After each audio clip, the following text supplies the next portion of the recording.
तो share market से जुड़ी इस वक्त की बड़ी खबर सामने आ रही है। क्वार्टर 1 के रिजल्ट्स में भारतीय एयरटेल की बल्ले बल्ले हुई है, क्योंकि नेट प्रॉफिट में 37% का उछाल देखने को मिला है। साथ ही रेवेन्यू में भी 18% का जबरदस्त इजाफा दर्ज किया गया है।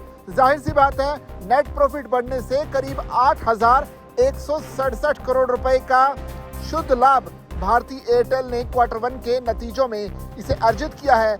और जाहिर सी बात है, इतने बढ़िया रिजल्ट के बाद बुधवार को जब मार्केट खुलेगी तो भारतीय एयरटेल के जो शेयर्स हैं उसमें भी इसका असर देखने को मिलेगा।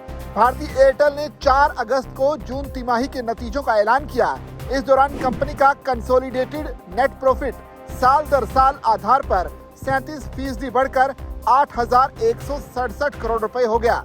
इसमें मोबाइल टैरिफ में इजाफा, नए कस्टमर्स और इंडिया एवं अफ्रीका में लगातार अच्छी ग्रोथ का हाथ रहा। कंपनी ने नतीजों का ऐलान 4 अगस्त को शेयर बाजार बंद होने के बाद किया।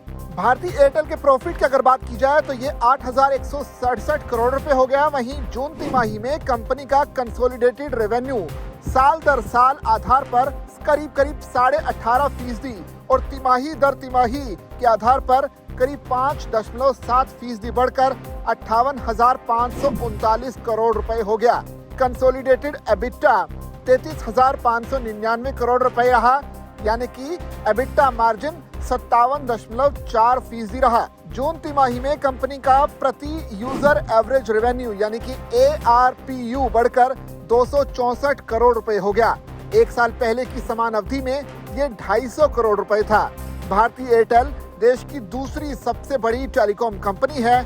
कंपनी का शेयर 4 अगस्त को 0.78% गिरकर 1955 रुपए 10 पैसे पर बंद हुआ। कंपनी के शेयर्स पर जून तिमाही के नतीजों का असर 5 अगस्त यानी कि बुधवार को देखने को मिलेगा। भारतीय एयरटेल के एग्जीक्यूटिव वाइस चेयरमैन एवं MD गोपाल विट्ठल ने कहा कि एक बार फिर कंपनी का तिमाही प्रदर्शन स्ट्रॉन्ग रहा।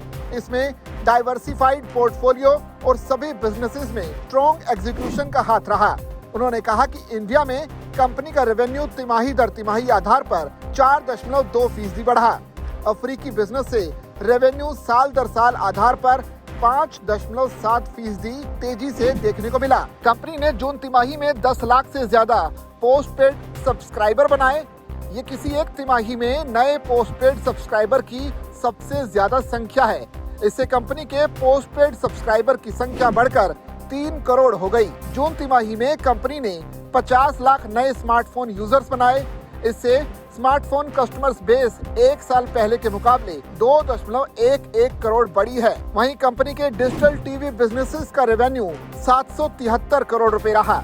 जून तिमाही के अंत में डिजिटल टीवी बिजनेस के ग्राहक 1.6 करोड़ रुपए हो गया है। वहीं कंपनी की कन्वर्जेंस स्ट्रेटेजी को IPTV सर्विसेज का अच्छा सपोर्ट मिला है। जून तिमाही में अफ्रीका में कंपनी के कस्टमर्स की संख्या बढ़कर 18.9 करोड़ यानी करीब 19 करोड़ तक पहुंच गई। जाहिर सी बात है, भारतीय एयरटेल के लिए क्वार्टर 1 के नतीजे इतने जबरदस्त तरीके से रहे हैं तो इसका असर बुधवार को भारतीय एयरटेल के शेयर्स में भी देखने को मिलेगा।